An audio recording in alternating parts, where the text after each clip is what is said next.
what N'k'n'N is, nafshik shuru b'nafshay, a lot of people don't even know. And when you go up the ladder of 60, 70, 80, 90, you're hitting towards 100, like you just said, amazing testimony, in getting along with your child, even with hugs and emojis and all that, a door will open up and you'll realize that in the next depth of the level, you're at 0 and you'll start climbing. Like you said, you're at 20 of that next level.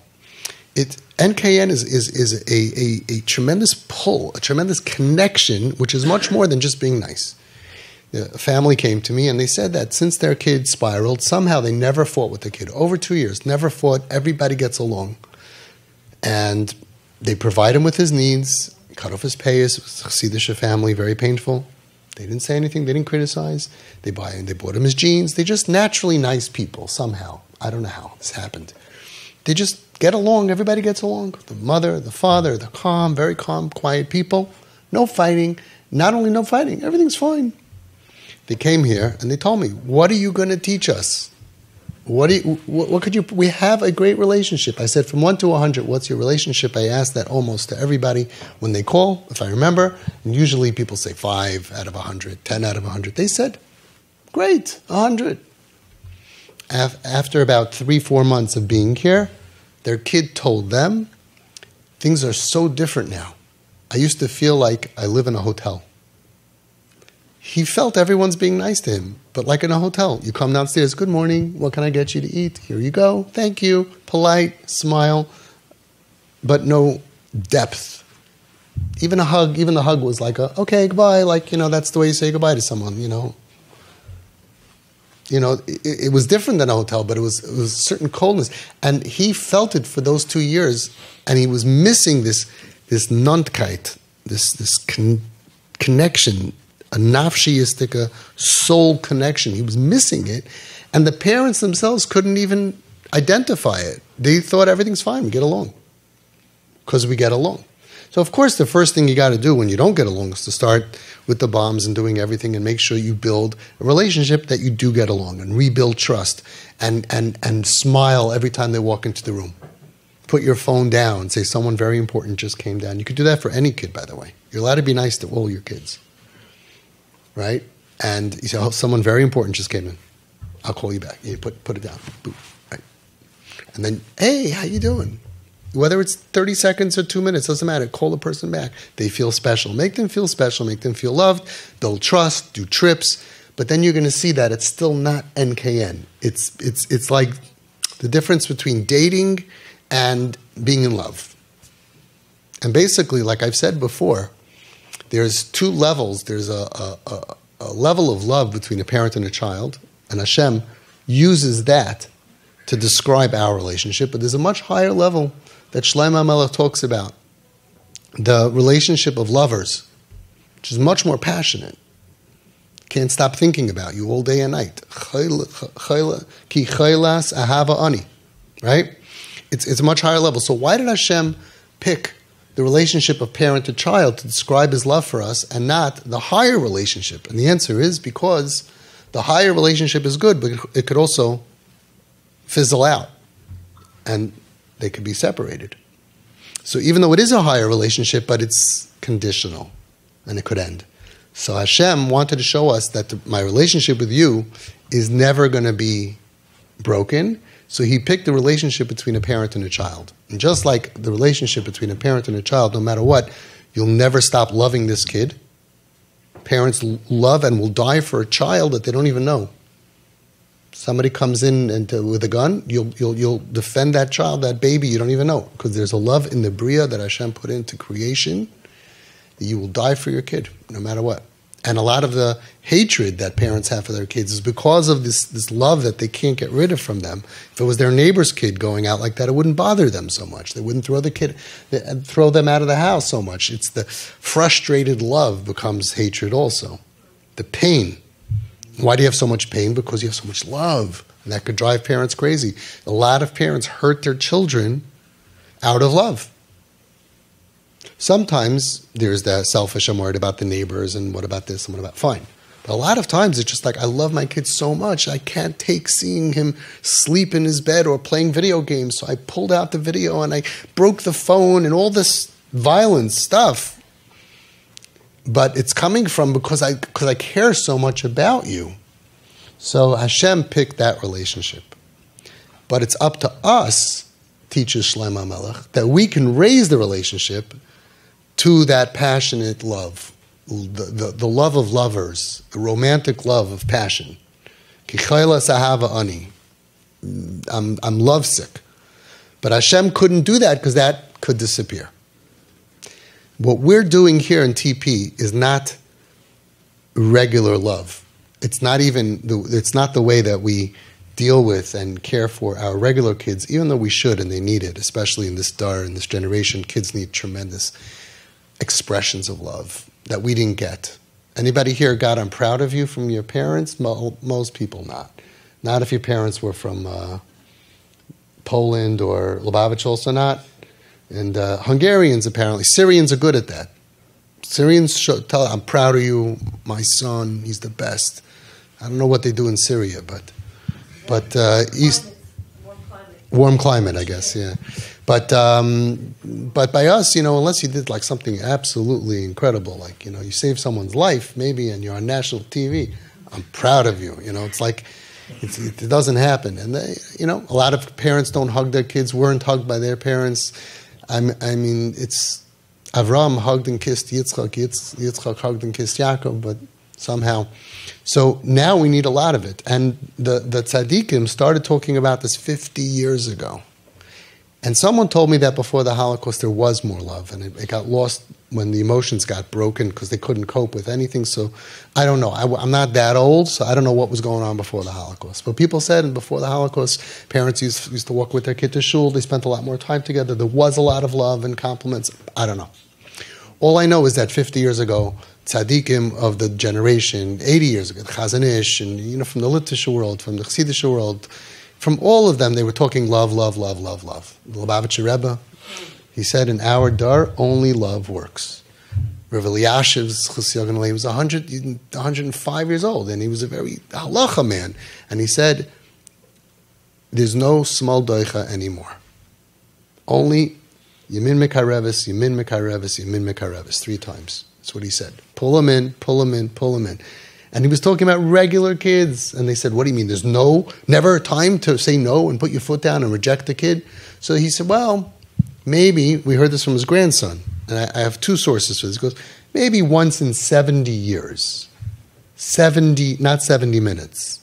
Not 70 seconds. Maybe once in 70 years, do small daicha, I'm upset with you, right? Get frustrated, and then go right back to Yamin Mekarevis. So the tzaddikim were saying, only love, not the liberals, not because I'm okay with it, but because this is what works on our dar. And I think today everybody really is understanding that we don't accomplish anything with, if you do that, I'm not going to love you, or I'm not going to like you, I'm not going to give you money. All that stuff doesn't work.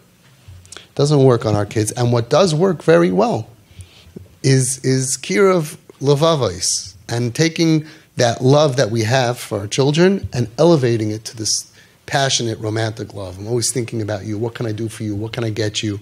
Don't just wait for a birthday. Just constantly, what can I do for you? What can I do for you? With your regular kids, what can I do? I'm here for you. Drive them to the airport, upgrade them, whatever you can do.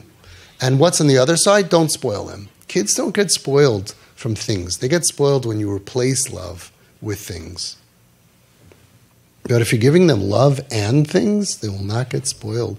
And even if they do, and that's a bad thing, but you can't take a chance in this generation with so much depression and so much mental illness and so many problems and so many people being drawn to this love that's out there, or fake love that's out there, that I want you and we like you and come join us. There's a war going on over every kid.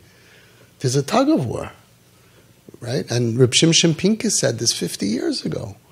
He said we have to be so careful because there's so many people outside of our world that are just waiting for a Yeled Charedi, a frum child, to be a little bit loose, a little shaky, and they just want to pull him come with us. What do you need these rules for? What doesn't make you happy? You're never going to be good enough. All of that stuff. And he said, you have to be very careful. Very, very, very careful. And the solution for all of that is love. Expressing your love and showing your love and really happy times, fun times. What every kid what they like. As much as you possibly can. And hugging them and, the whole thing. Hashem should protect every single one of our kids because we don't know what's coming around the corner. And we see so many parents that said that when this kid was 6, 7, 8, 9, I never dreamed that this kid could be the one behaving this way or with these problems, these mental problems or this rebelliousness or all the terrible stuff. Like we didn't dream it. And sometimes the spiral is so fast. So Reb Yitzchak Zilberstein, Reb Chaim Kanievsky's brother-in-law, Chaim Kanievsky's Zatzal's brother-in-law, Yibadel L'chaim, so Zayin Gesund, he said that in our generation where there is so much pull that's pulling our kids out of the religious way, we have to know that the only thing that could help them is cables of love. That's not the love that we grew up with. That's not the love we give our children. Kvalim shel ahava, cables of love, ropes of love. It means you've got to go out of your comfort zones, especially the dads that are busy with a lot of other stuff. You take off once in a while. You pick your kid up for lunch once a week. I got that idea from the Kruller Rebbe, Shlita Zayin Gesund. He told that to someone. He said, take your kid out for lunch. I said, it's a good idea. I took my kid out 9th, 10th, 11th, 12th grade. I'm lucky it was very close to here. Every Tuesday for lunch. Almost every single time. And we had such a nice time. Either you go to a restaurant or if there's no time for that, you just tuna fish in the car. I brought my kid here. He needs to be here. They're bringing him back. The school doesn't really care if they miss recess, I brought him back. He was out for like 40 minutes. We had a nice time. And eventually the kids, in the beginning they would be like, oh, your father. And they started telling him, you're so lucky. I'm so jealous. And it helped him. And then he graduated. I did it with the next kid. The next kid all went and it was planned out nicely. So do whatever you can. Or if you can't do it every week, so once a month. Or take a kid out, every single kid out, once a month for dinner. Just mom, just dad. Even if it's, if you could do nice, do nice. Give them a good feeling. We see this in the Torah many, many times. And it's brought out many different times in DIVREI Torah that I have. In Raising Royalty. That's a plug for the book. Best $25 you'll ever spend, guaranteed. And it's brought out many, many, many times that when someone's happy, they can then think about Hashem. And that's why Yitzchak wanted to give all the brachas to Esav. The Orach Chaim HaKadosh says he knew that Esav was bad news, and he did it in order to win him back. And the Shachal HaTorah says that he wanted to bless him with Gashmi Stiga brachas in order that if they're going to be Matzliach, L'mala Miderech HaTeva, and they see that we're doing better than everybody else, they're going to realize, wow, I guess God is taking care of us, and he wanted it only to Esav and his descendants should do tshuva. And like the Orach Chaim HaKadosh says, Ve'efshe shahaya mayil, might have worked. We'll never know, because Yaakov stole the Bechera. But this was the only plan that Yitzchak came up with, was love, spoiling, Yitin l'cha alakim, Mishmani aretz, V'rayv daga masira, money, you should be wealthy, you should do well, you should do great. And then, by giving him all the brachas, we spoke about it at length at a different place, I'm not going to do it now again, but he gave him everything. Who gives one kid everything? Right? When Esav came in, he said, oh my gosh, he goes, I have no brachas left. He says, you don't have one bracha left for me? And he gave him his last. Brachas are valuable. What does a Rebbe have? Brachas. Right? My father used to say that we see in the Haggadah, it says, Rabbi Yehuda hayinaisen bahem simanim. So I don't know who made up the joke. He says, finally, Rabbi Yehuda, they found a Rebbe that gave something. What did he give? Simanim. Simun. It's better in a Polish Yiddish. What's the Shanga gave him? Simunim. Anyway, finally he found his father's going to give him brachas. It's very valuable. Brachas from Yitzchak. We would all go stand online with a kvittel and to get a bracha from Yitzchak Avinu. And what was the bracha? Gashmis. And he gave it all to he thought it was Esav because he wanted Esav to realize how much his tati loves him. That's what fortifies kids. That's our highest level of prevention for the kids that are healthy. It's mom and dad's love, brought down in so many from different places from all over, Chassidish, Litvish, Syrian, Sephardim, everyone. And that's what helps bring them back when they're shaky, and God forbid if they fall completely off, that's what gives the highest chance that they will come back. B'shavu banim legvulam. All of your kids should come back.